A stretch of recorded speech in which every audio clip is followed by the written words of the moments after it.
രുചീസ് favourite വേൾഡിൻ്റെ വചന കേൾവിയിലേക്ക് എല്ലാവർക്കും സ്വാഗതം. പ്രതിദിന വിശുദ്ധ വേദ പുസ്തക വായന 840 ദിവസം.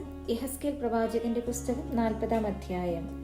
ഞങ്ങളുടെ പ്രവാസത്തിന്റെ 25 ആണ്ടിന്റെ ആരംഭത്തിങ്കൽ 10 തീയതി നഗരം പിടിക്കപ്പെട്ടതിന്റെ 14 ആണ്ടിൽ അന്നേ തീയതി തന്നെ യഹോവയുടെ കൈ എൻ്റെ മേൽ വന്നു എന്നെ അവിടേക്ക് കൊണ്ടുപോയി. ദിവ്യ ദർശനങ്ങളിൽ അവൻ എന്നെ ഇസ്രായേൽ ദേശത്ത് കൊണ്ടുചെന്നു ഏറ്റവും ഉയർന്ന ഒരു പർവ്വതത്തിന്മേൽ നിർത്തി. അതിന്മേൽ തെക്കുമാറി ഒരു നഗരത്തിന്റെ രൂപം പോലെ ഒന്ന് കാണുവാനുണ്ടായിരുന്നു. അവൻ എന്നെ അവിടെ കൊണ്ടുചെന്നു. അവിടെ ഒരു പുരുഷനുണ്ടായിരുന്നു. അവൻ കാഴ്ചയ്ക്ക് താമ്രം പോലെ ആയിരുന്നു. അവന്റെ കയ്യിൽ ഒരു ചണച്ചരടും അളവുദണ്ഡും ഉണ്ടായിരുന്നു. അവൻ പടിവാതിൽക്കൽ നിന്നു. ആ പുരുഷൻ എന്നോട്, മനുഷ്യപുത്ര, നീ കണ്ണുകൊണ്ട് നോക്കി ചെവി കൊണ്ട് കേട്ടു. ഞാൻ നിന്നെ കാണിപ്പാൻ പോകുന്ന എല്ലാറ്റിലും ശ്രദ്ധ വയ്ക്കുക. ഞാൻ അവ നിനക്ക് കാണിച്ചു തരുവാനായിട്ടാകുന്നു നിന്നെ ഇവിടെ കൊണ്ടുവന്നത്. നീ കാണുന്നതൊക്കെയും ഇസ്രായേൽ ഗൃഹത്തോട് അറിയിക്ക എന്ന് കൽപ്പിച്ചു. എന്നാൽ ആലയത്തിന് പുറമെ ചുറ്റും ഒരു മതിലുണ്ടായിരുന്നു. ആ പുരുഷന്റെ കയ്യിൽ 6 മുഴം നീളമുള്ള ഒരു അളവുദണ്ഡ് ഉണ്ടായിരുന്നു. മുഴമോ ഒരു മുഴവും 4 വിരലും അത്രേ. അവൻ മതിൽ അളന്നു. വീതി ഒരു ദണ്ഡ്, ഉയരം ഒരു ദണ്ഡ്.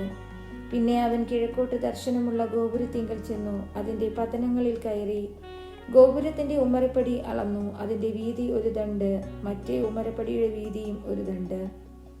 ഓരോ മാടത്തിനും ഒരു ദണ്ഡ് നീളവും ഒരു ദണ്ഡ് വീതിയും ഉണ്ടായിരുന്നു. മാടങ്ങൾ തമ്മിൽ 5 മുഴം അകന്നിരുന്നു. ഗോപുരത്തിന്റെ ഉമ്മരപ്പടി അകത്ത് ഗോപുരത്തിന്റെ പൂമുഖത്തിനരികെ ഒരു ദണ്ഡായിരുന്നു. അവൻ ഗോപുരത്തിന്റെ പൂമുഖം അകത്ത് വശം അളന്നു ഒരു ദണ്ഡ്.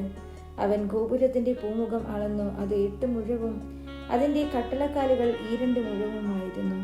ഗോപുരത്തിന്റെ പൂമുഖം അകത്തോട്ടായിരുന്നു. കിഴക്കോട്ട് ദർശനമുള്ള ഗോപുരത്തിന്റെ മാടങ്ങൾ ഇപ്പുറത്ത് 3 അപ്പുറത്ത് 3 ആയിരുന്നു. 3നും ഒരേ അളവും ഇപ്പുറത്തും അപ്പുറത്തുമുള്ള കട്ടളക്കാലുകൾക്ക് ഒരേ അളവുമായിരുന്നു. അവൻ ഗോപുര പ്രവേശനത്തിന്റെ വീതി അളന്നു 10 മുഴം. ഗോപുരത്തിന്റെ നീളം അളന്നു 13 മുഴം. മാടങ്ങളുടെ മുൻപിൽ ഇപ്പുറത്ത് ഒരു മുഴമുള്ള ഒരു അതിരഴിയും അപ്പുറത്ത് ഒരു മുഴമുള്ള ഒരു അതിരഴിയും ഉണ്ടായിരുന്നു.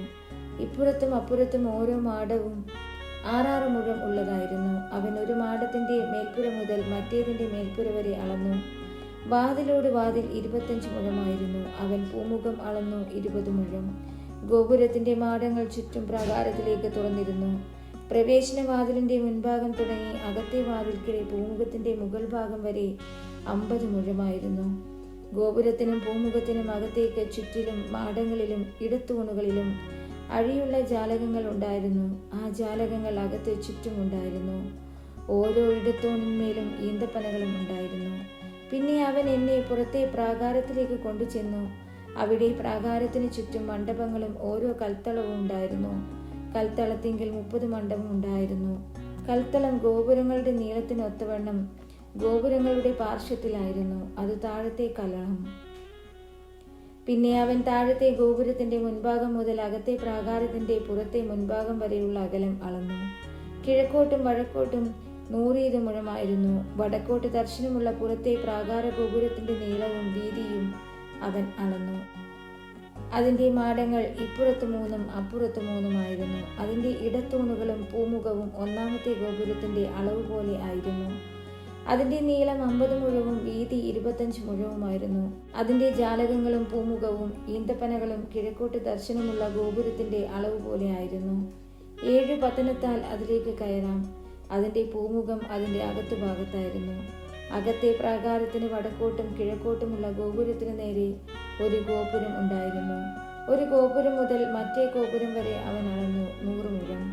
പിന്നെ അവൻ എന്നെ തെക്കോട്ട് കൊണ്ടുചെന്നു. തെക്കോട്ട് ഒരു ഗോപുരം, അതിന്റെ ഇടത്തൂണുകളും പൂമുഖവും അവൻ ഈ അളവ് പോലെ തന്നെ അളന്നു. ആ ജാലകങ്ങൾ പോലെ ഇതിനും അതിന്റെ പൂമുഖത്തിനും ചുറ്റും ജാലകങ്ങൾ ഉണ്ടായിരുന്നു. നീളം 50 മുഴവും വീതി 25 മുഴവുമായിരുന്നു.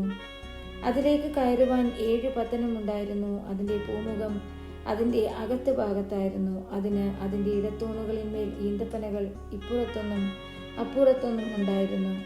അകത്തെ പ്രാകാരത്തിന് തെക്കോട്ട് ഒരു ഗോപുരം ഉണ്ടായിരുന്നു. തെക്കോട്ട് ഒരു ഗോപുരം മുതൽ മറ്റേ ഗോപുരം വരെ അവൻ അളന്നു 100 മുഴം.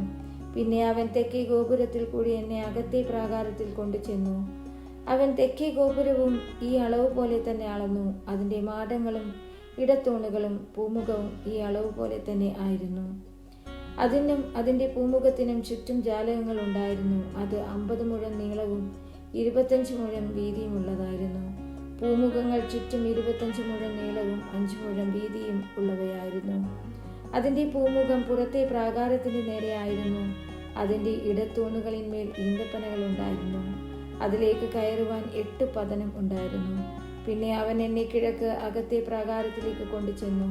അവൻ ഗോപുരത്തെ ഈ അളവ് പോലെ തന്നെ അളന്നു. അതിൻ്റെ മാടങ്ങളും ഇടത്തൂണുകളും പൂമുഖവും ഈ അളവ് പോലെ തന്നെ ആയിരുന്നു. അതിൻ്റെ പൂമുഖത്തിനും ചുറ്റും ജാലകങ്ങൾ ഉണ്ടായിരുന്നു. അത് 50 മുഴം നീളവും 25 മുഴം വീതിയുമുള്ളതായിരുന്നു.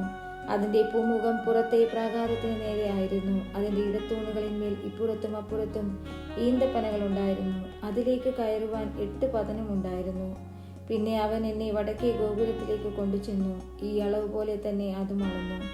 അവൻ അതിൻ്റെ മാടങ്ങളും ഇടത്തൂണുകളും പൂമുഖവും അളന്നു. ചുറ്റും അതിന് ജാലകങ്ങൾ ഉണ്ടായിരുന്നു. അതിൻ്റെ നീളം 50 മുഴവും വീതി 25 മുഴവുമായിരുന്നു. അതിൻ്റെ പൂമുഖം പുറത്തെ പ്രാകാരത്തിന് നേരെയായിരുന്നു. ഇടത്തൂണുകളിന്മേൽ ഇപ്പുറത്തും അപ്പുറത്തും ഈന്തപ്പനകൾ ഉണ്ടായിരുന്നു. അതിലേക്ക് കയറുവാൻ 8 പതനം ഉണ്ടായിരുന്നു. അവിടെ ഒരു അറ ഉണ്ടായിരുന്നു. അതിലേക്കുള്ള പ്രവേശനം ഗോപുരത്തിൻ്റെ പൂമുഖത്തിൽ കൂടി ആയിരുന്നു. അവിടെ അവർ ഹോമയാഗം കഴുകും. ഗോപുരത്തിൻ്റെ പൂമുഖത്ത് ഇപ്പുറത്ത് 2 മേശയും അപ്പുറത്ത് 2 മേശയും ഉണ്ടായിരുന്നു. അവയുടെ മേൽ ഹോമയാഗവും പാപയാഗവും അകൃത്യയാഗവും അറുക്കും. ഗോപുര പ്രവേശനത്തിങ്കിൽ കയറുമ്പോൾ പുറമെ വടക്കുവശത്ത് 2 മേശയും പൂമുഖത്തിന്റെ മറുവശത്ത് 2 മേശയും ഉണ്ടായിരുന്നു. ഗോപുരത്തിന്റെ പാർശ്വഭാഗത്ത് ഇപ്പുറത്ത് 4 അപ്പുറത്ത് 4 ഇങ്ങനെ 8 മേശ ഉണ്ടായിരുന്നു. അവയുടെ മേൽ അവർ യാഗങ്ങളെ അറുക്കും. ഹോമയാഗത്തിനുള്ള 4 മേശയും ചെത്തിയ കല്ലുകൊണ്ട് 1.5 മുഴം നീളവും 1.5 മുഴം വീതിയും 1 മുഴം ഉയരവുമായി ഉണ്ടാക്കിയിരുന്നു. അവയുടെ മേൽ അവർ ഹോമയാഗവും ഹനനയാഗവും അറുപ്പാനുള്ള ആയുധങ്ങൾ വയ്ക്കും. അകത്ത് ചുറ്റിലും 4 വിരൽ നീളമുള്ള കൊളുത്തുകൾ തറച്ചിരുന്നു. എന്നാൽ മേശകളുടെ മേൽ നിവേദിത മാംസം വയ്ക്കും. അകത്തെ ഗോപുരത്തിന് പുറത്തെ അകത്തെ പ്രാകാരത്തിൽ തന്നെ 2 മണ്ഡപമുണ്ടായിരുന്നു. ഒന്ന് വടക്കേ ഗോപുരത്തിന്റെ പാർശ്വത്ത് തെക്കോട്ട് ദർശനമുള്ളതായിരുന്നു. മറ്റേത് തെക്കേ ഗോപുരത്തിന്റെ പാർശ്വത്ത് വടക്കോട്ട് ദർശനമുള്ളതായിരുന്നു. അവൻ എന്നോട് കൽപ്പിച്ചത്, തെക്കോട്ട് ദർശനമുള്ള ഈ മണ്ഡപം ആലയത്തിന്റെ വിചാരകന്മാരായ പുരോഹിതന്മാർക്കുള്ളത്. വടക്കോട്ട് ദർശനമുള്ള മണ്ഡപം യാഗപീഠത്തിന്റെ വിചാരകരായ പുരോഹിതന്മാർക്കുള്ളത്. ഇവർ യഹോവയ്ക്ക് ശുശ്രൂഷ ചെയ്യേണ്ടതിന് അടുത്തു ചെല്ലുന്ന ലേവ്യരിൽ സാദോക്കിന്റെ പുത്രന്മാരാകുന്നു. അവൻ പ്രാകാരത്തെ അളന്നു. അത് 100 മുഴം നീളവും 100 മുഴം വീതിയും ഇങ്ങനെ ചതുരശ്രമായിരുന്നു. യാഗപീഠമോ ആലയത്തിന്റെ മുൻവശത്തായിരുന്നു. പിന്നെ അവൻ എന്നെ ആലയത്തിന്റെ പൂമുഖത്ത് കൊണ്ടുചെന്നു. അവൻ പൂമുഖത്തിന്റെ മുറിച്ചുവർ അളന്നു. ഇപ്പുറത്തുള്ളത് 5 മുഴം അപ്പുറത്തുള്ളത് 5 മുഴം. മുറിച്ചുവരിന്റെ വീതിയോ ഇപ്പുറത്ത് 3 മുഴവും അപ്പുറത്ത് 3 മുഴവും ആയിരുന്നു. പൂമുഖത്തിന്റെ നീളം 20 മുഴം, വീതി 12 മുഴം. അതിലേക്ക് കയറുവാനുള്ള പതനം 10. മുറിച്ചുവരുകൾക്കരികെ ഇപ്പുറത്ത് 1 അപ്പുറത്ത് 1 തൂണുകൾ ഉണ്ടായിരുന്നു.